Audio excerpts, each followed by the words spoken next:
Assembleia de Deus. Harmonia.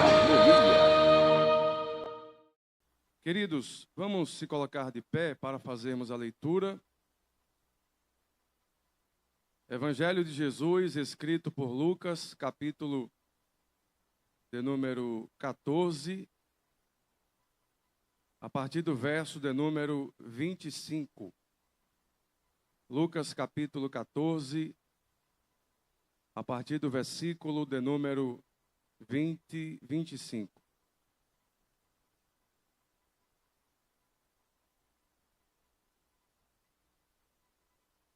Quem achou diz amém. Vamos então ler. Ora, ia com ele uma grande multidão, e voltando-se disse-lhe: se alguém vier a mim, e não aborrecer a seu pai e mãe, e mulher, e filhos, e irmãos e irmãs, e ainda também a sua própria vida, não pode ser meu discípulo. E qualquer que não levar a sua cruz, e não vier após mim, não pode ser meu discípulo. Pois qual de vós, querendo edificar uma torre, não se assenta primeiro a fazer as contas dos gastos, para ver se tem com o que a acabar? Para que não aconteça que, depois de haver posto os alicerces, e não a podendo acabar, todos os que a virem comecem a escarnecer dele, dizendo: este homem começou a edificar e não pôde acabar. O qual é o rei que, indo à guerra, a pelejar contra outro rei, não se assenta primeiro a tomar conselho sobre se com 10.000 pode sair ao encontro do que vem contra ele com 20.000? De outra maneira, estando o outro ainda longe, manda embaixadores e pede condições de paz. Assim, pois, qualquer de vós que não renunciar a tudo quanto tem, não pode ser meu discípulo. Amém? Os irmãos podem tomar assento. Louvamos a Deus pela oportunidade feliz de estarmos aqui para juntos meditarmos um pouco na sua palavra. Queridos, o texto lido, ele cita algumas características de alguém que pode ser considerado discípulo de Jesus. Havia uma grande multidão que acompanhava a Cristo. Mas a verdade é que nem todos tinham a consciência das implicações que aquilo se dava. Até porque não era simplesmente desejar e seguir. Algumas coisas deveriam ser consideradas. Algumas coisas deveriam ser deixadas para trás. As pessoas deveriam se reconfigurar. Paulo escreve a segunda carta aos Coríntios, no capítulo 5 e no verso 17. E ele diz que se alguém está em Cristo, nova criatura é. As coisas velhas se passaram e eis que tudo se fez novo. O processo do novo nascimento, ele é necessário, ele é fundamental na vida daqueles que desejam seguir a Jesus. E isso implica em renunciar a tudo e a todos, inclusive a própria vida. Paulo escreve na carta aos Gálatas, no capítulo 2 e verso 20, e ele diz: já estou crucificado com Cristo, porque não mais vivo eu, mas Cristo vive em mim. E a vida que agora vivo na carne, vivo-a pela fé no Filho de Deus, o qual me amou e se entregou a si mesmo por mim. O apóstolo Paulo estava completamente entregue a Cristo. A sua vida estava mergulhada em Deus, ao ponto de declarar que já estava crucificado com Cristo. Na segunda carta aos Coríntios, no capítulo 5 e no versículo 15, ele reafirma dizendo que Jesus morreu por todos, para que os que vivem não vivam mais para si, mas para aquele que por eles morreu e ressuscitou. Então nós estamos em Cristo e vivemos para Cristo. Então esta deve ser uma das condições que o discípulo de Jesus, ele deve saber. Todos nós devemos estar em um processo de simbiose com Cristo. Simbiose é um termo que vem do grego e significa viver junto, ligado. É uma relação de intimidade e durabilidade. Durante uma gravidez, por exemplo, a mãe e o feto, o bebê, eles estão intimamente interligados e interdependentes. O bebê, ele recebe nutrientes e oxigênio da mãe, por intermédio do cordão umbilical e da placenta.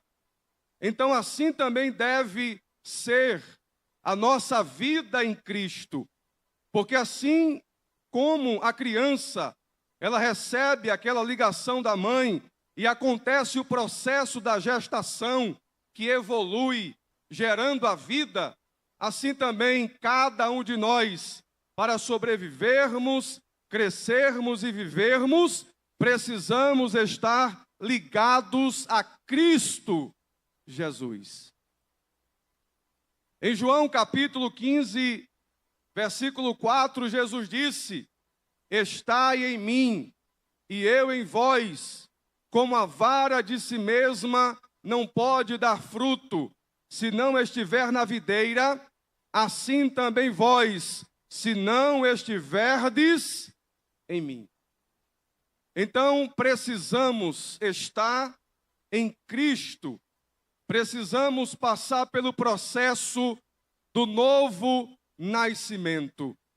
O apóstolo Paulo, escrevendo aos Colossenses no capítulo 1 e no verso 23, ele recomenda que nós devemos permanecer firmados na fé e não se mover da esperança do evangelho que temos ouvido. Precisamos ter constância, precisamos ter firmeza e não poderemos de forma alguma nos movermos, sairmos da posição. Uma vez que estamos em Cristo, devemos permanecer em Cristo.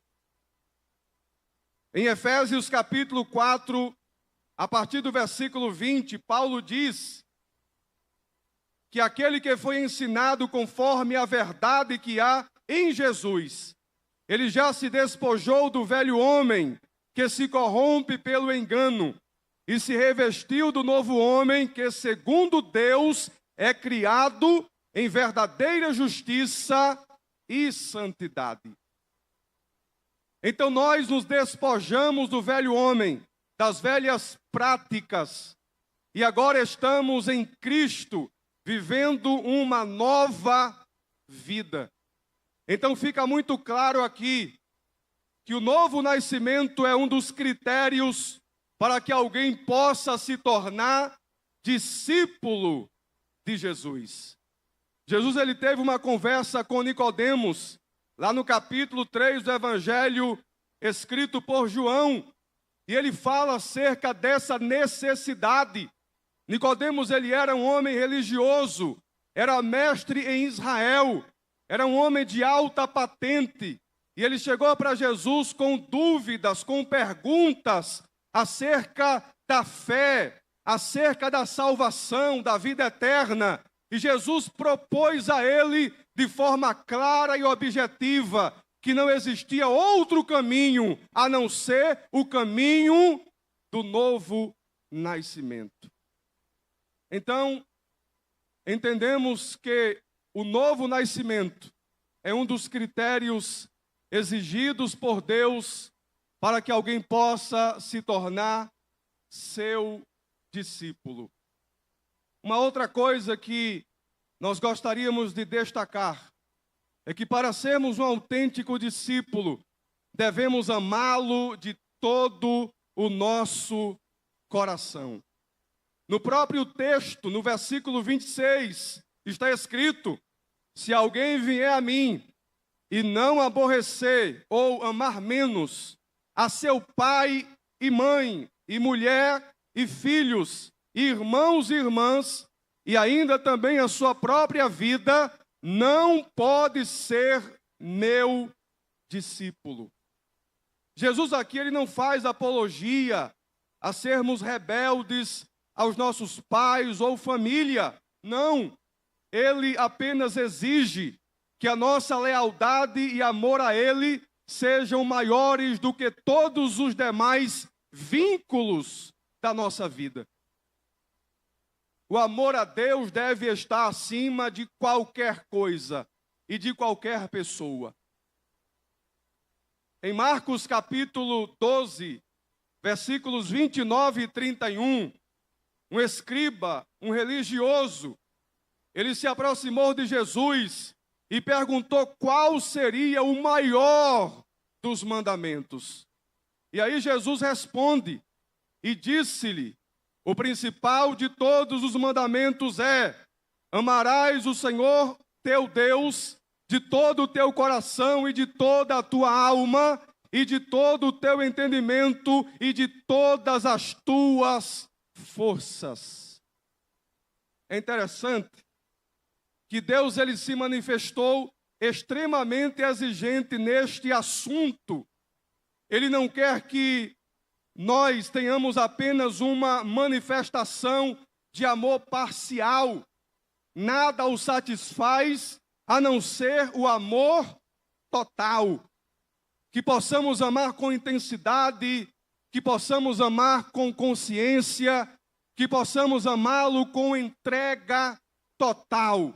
Até porque Deus não aceita menos que tudo. E esta é a recomendação bíblica para todos nós. Nós não temos apenas a consciência do que devemos fazer, mas de como devemos fazer. Além de amá-lo, nós devemos amá-lo de todo o nosso coração. É interessante que ao destacar um mandamento em relação aos demais, as Escrituras não diminuem nenhum dos outros mandamentos, mas mostram que o cumprimento deste nos influenciam no cumprimento dos demais.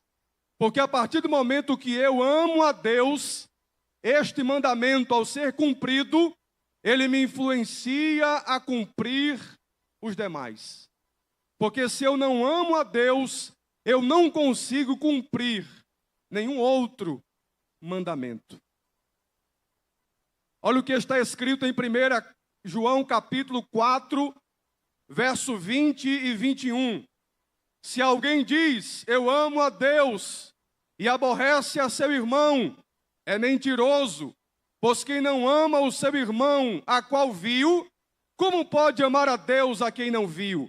E dele temos este mandamento, que quem ama a Deus, ame também seu irmão. Então, se nós amarmos a Deus acima de todas as coisas, teremos facilidade no cumprimento dos demais mandamentos. Há uma ligação profunda entre o amor a Deus e ao próximo. Que eu possa me colocar diante de Deus e permitir que Ele trabalhe na minha vida, a ponto de eu ter a capacidade de conviver com os meus irmãos, apesar das diferenças. Mas amando a Deus, nós teremos esta capacidade. Em Deuteronômio capítulo 30, verso 16, está escrito: pois hoje te ordeno que ames o Senhor o teu Deus, andes nos seus caminhos e guardes os seus mandamentos, então viverás e te multiplicarás, e o Senhor o teu Deus te abençoará. Existem aqui 3 exigências e existem aqui 3 consequências. As 3 exigências são: ame, ande e guarde. Ame a Deus, guarde os seus mandamentos e viva e seja multiplicado, e o Senhor o teu Deus te abençoará. Estas são as consequências daqueles que cumprem este mandamento. Eles recebem a bênção de Deus e vivem, e se multiplicam, e a bênção de Deus lhe acompanham aonde quer que eles estiverem. Portanto, se você quer receber a bênção de Deus, você precisa se submeter ao amor que Deus exige. Amar a Deus deve ter uma relação profunda com a entrega total da vida. Porque a partir do momento que eu declaro o meu amor por Ele, eu preciso me disponibilizar integralmente a Ele. Às vezes nós queremos o tudo de Deus, mas não queremos que Deus tenha o tudo da gente, de nós.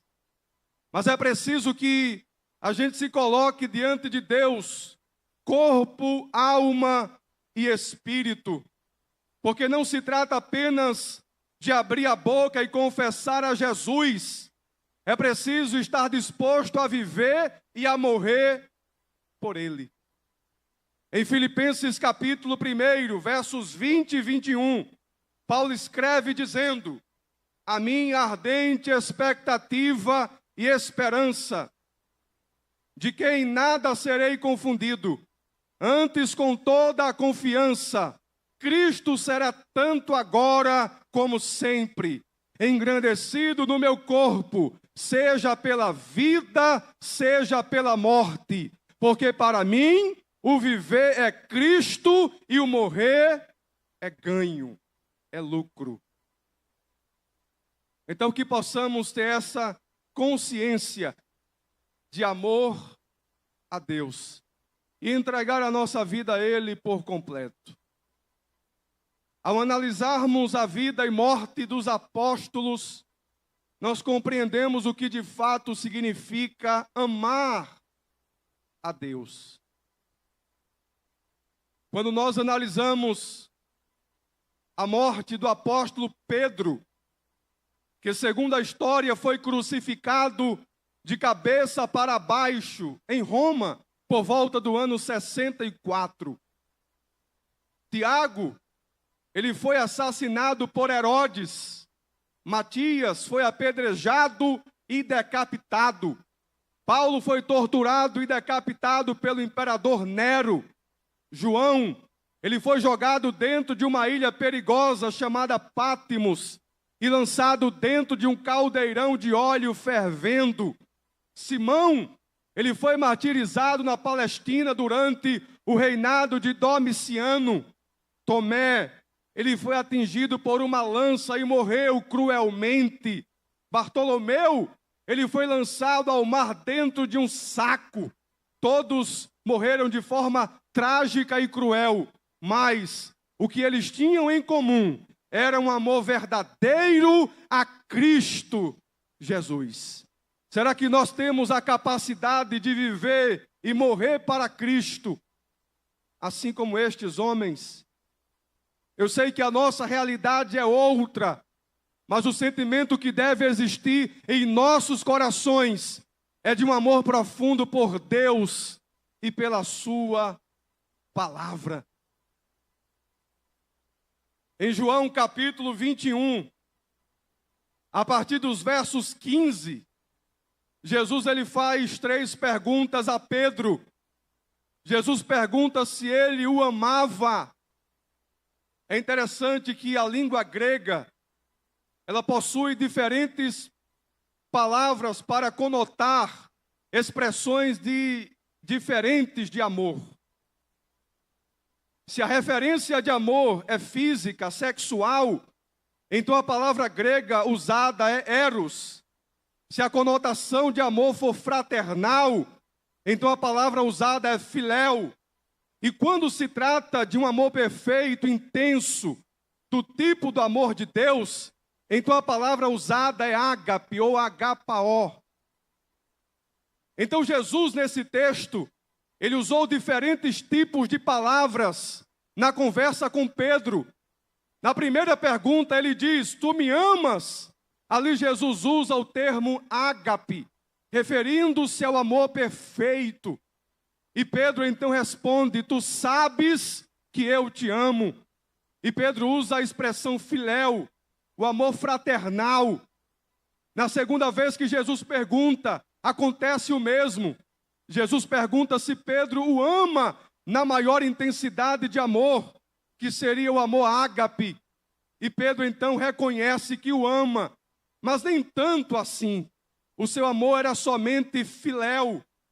Como não consegue levar a Pedro a dimensão de amor da sua pergunta, Jesus desce a dimensão dele. E na terceira vez pergunta-lhes, tu me amas? Ali a palavra usada é filéu. É como se Jesus estivesse dizendo a Pedro, Pedro, já que tu não me amas perfeitamente, intensamente, tu gosta de mim, Pedro? Pelo menos. Aí Pedro responde, tu sabes que eu te amo. Ou seja, Pedro estava dizendo, Senhor, tu sabes que eu gosto muito de ti. O amor de Pedro por Jesus ainda não estava consistente.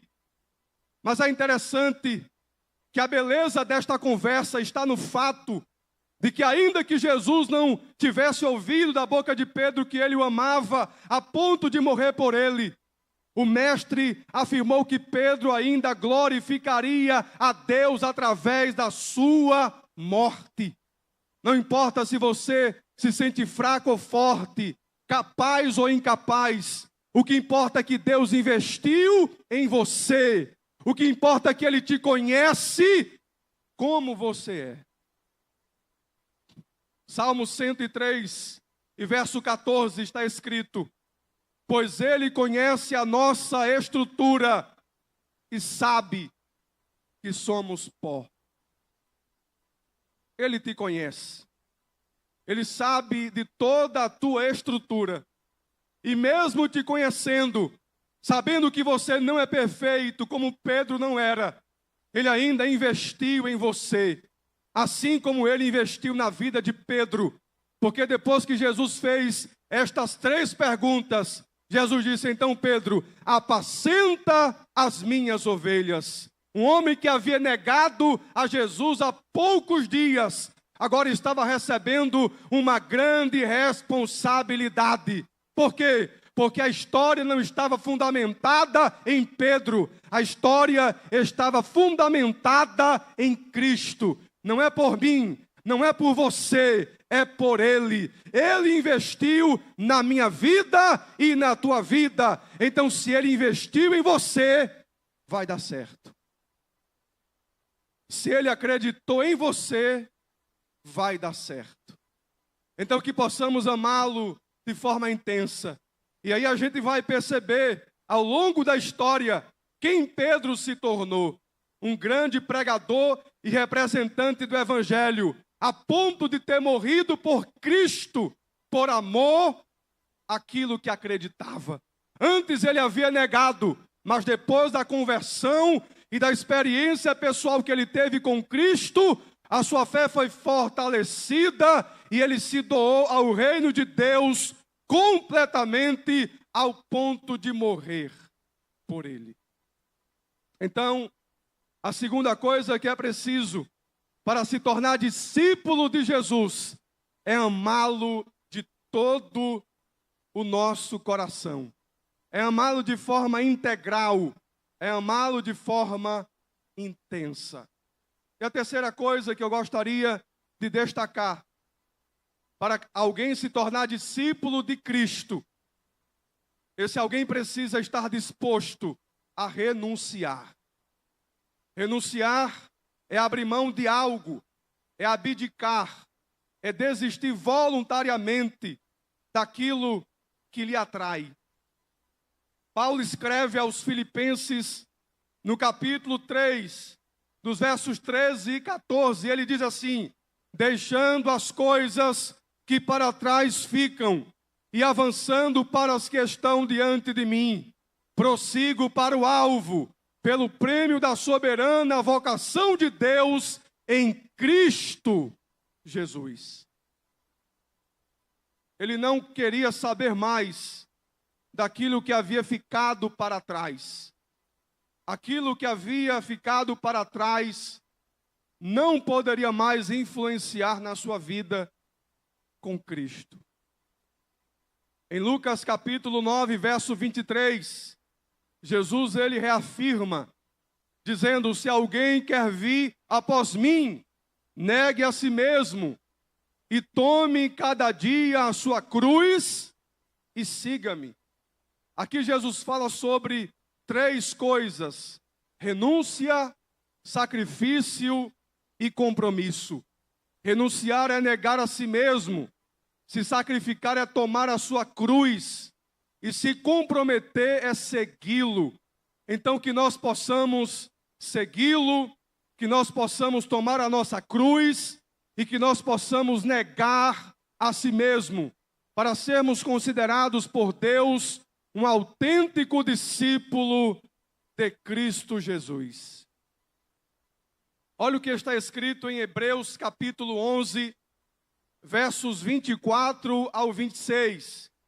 Pela fé, Moisés, sendo já grande, recusou ser chamado filho da filha de Faraó, escolhendo antes ser maltratado com o povo de Deus, do que por um pouco de tempo ter o gozo do pecado, tendo por maiores riquezas o vitupério de Cristo do que os tesouros do Egito, porque tinha em vista a recompensa.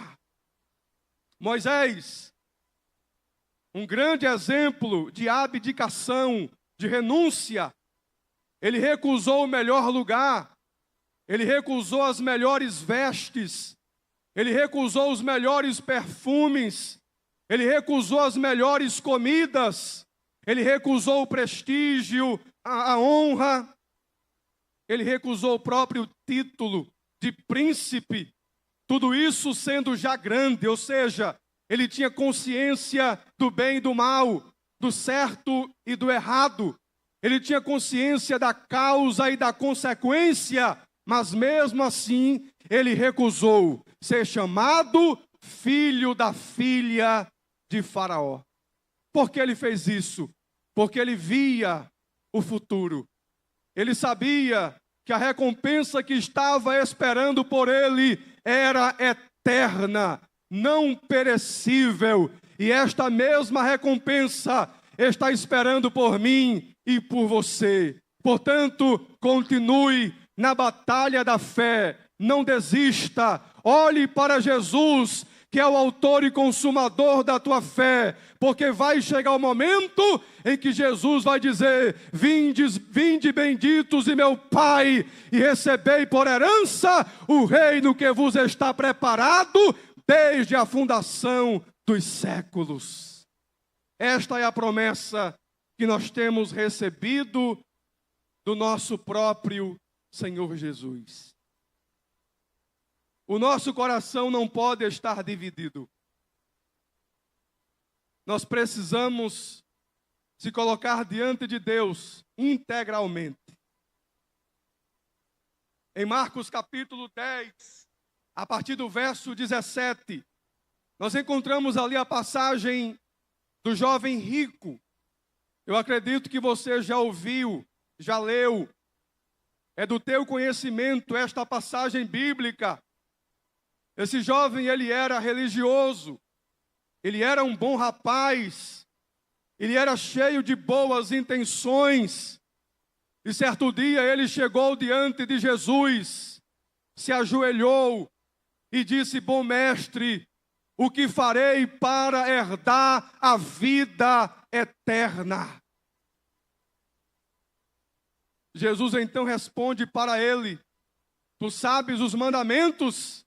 Não adulterarás, não matarás, não furtarás, não dirás falso testemunho, não defraudarás alguém, honra teu pai e a tua mãe.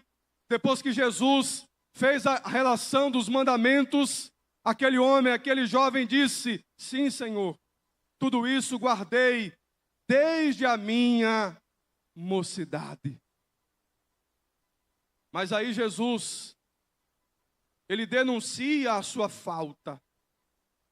Jesus, ele olha para o jovem e diz: mas te falta alguma coisa.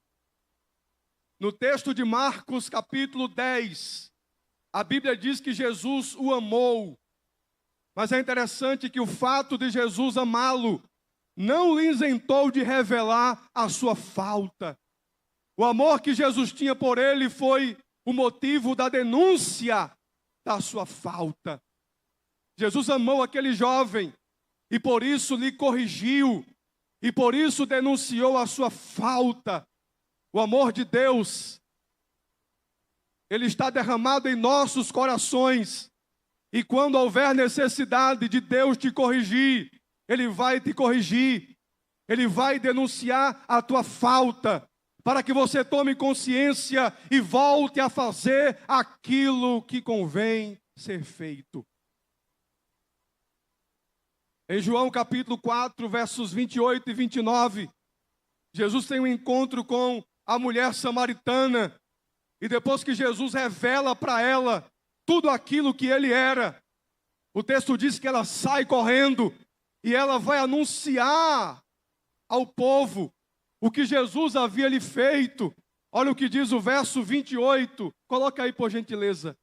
Deixou, pois, a mulher o seu cântaro, e foi à cidade, e disse àqueles homens, verso 29, vinde, vede um homem que me disse tudo quanto tenho feito, porventura não é este o Cristo?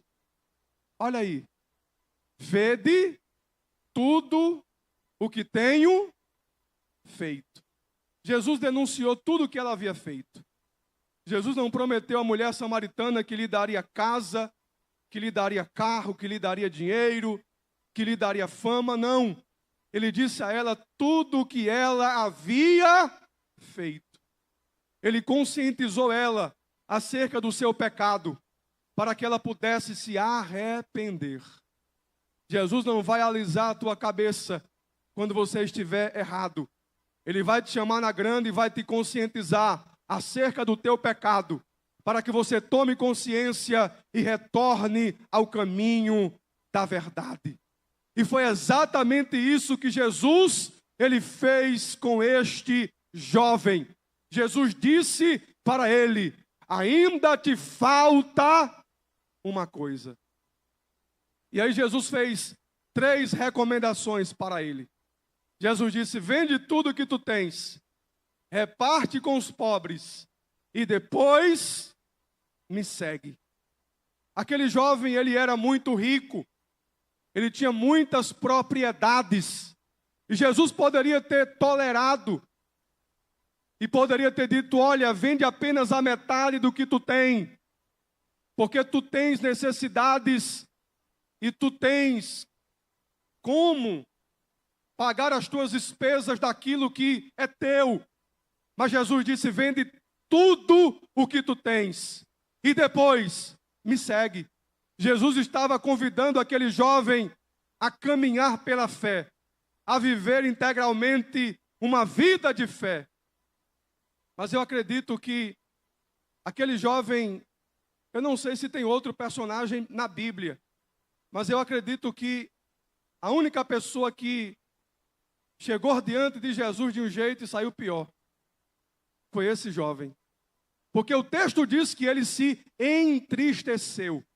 Como é que alguém tem uma experiência com Cristo tem um contato pessoal com Cristo e volta pior.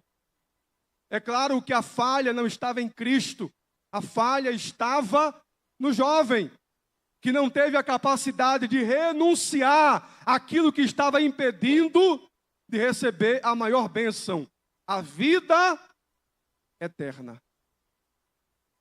O jovem rico foi conscientizado acerca da responsabilidade do que é seguir a Jesus. Ele fez as contas, ele calculou os custos e desistiu. Jesus não condena a riqueza. O problema não é o que você tem no bolso, o problema é o que você tem no coração, porque está escrito em Mateus capítulo 6 e versículo 21, onde estiver o teu tesouro, aí estará também o teu coração. É o que eu tenho no meu coração.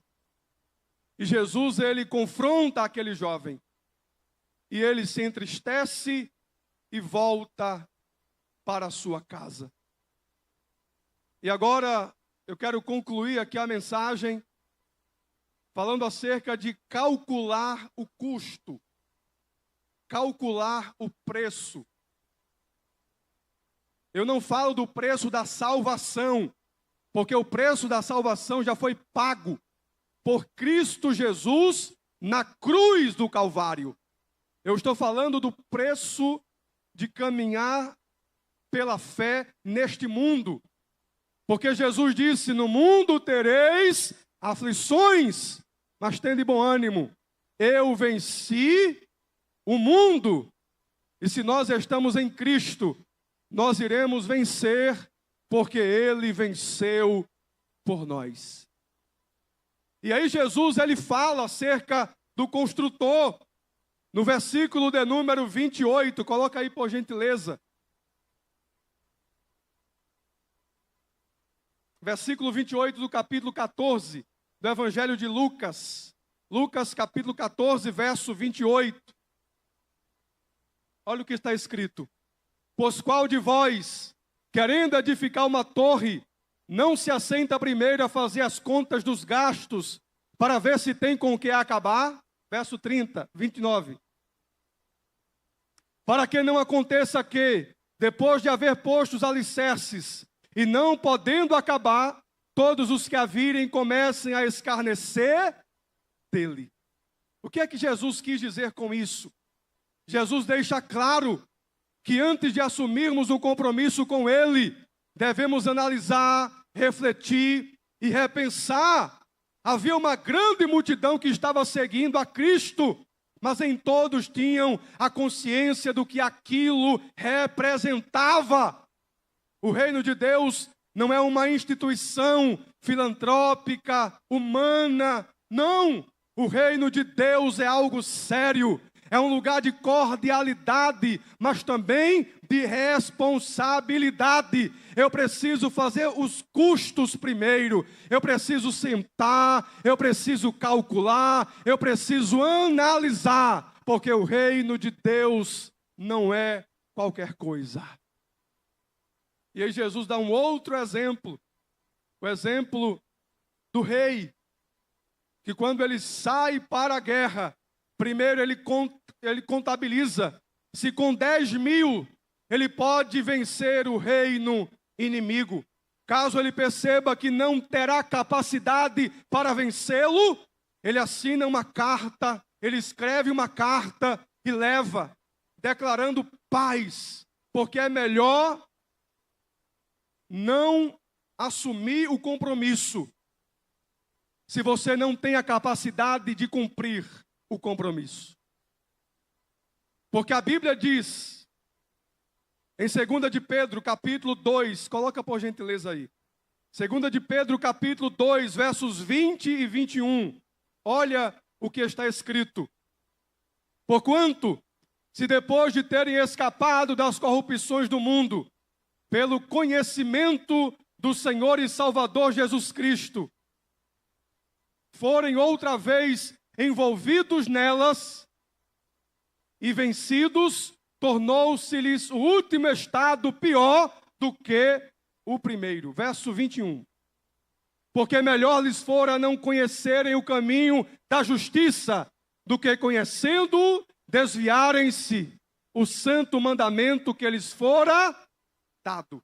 Eu estou tendo dificuldade por conta que eu não estou enxergando bem ali, por conta do ar-condicionado, mas os irmãos entenderam o texto.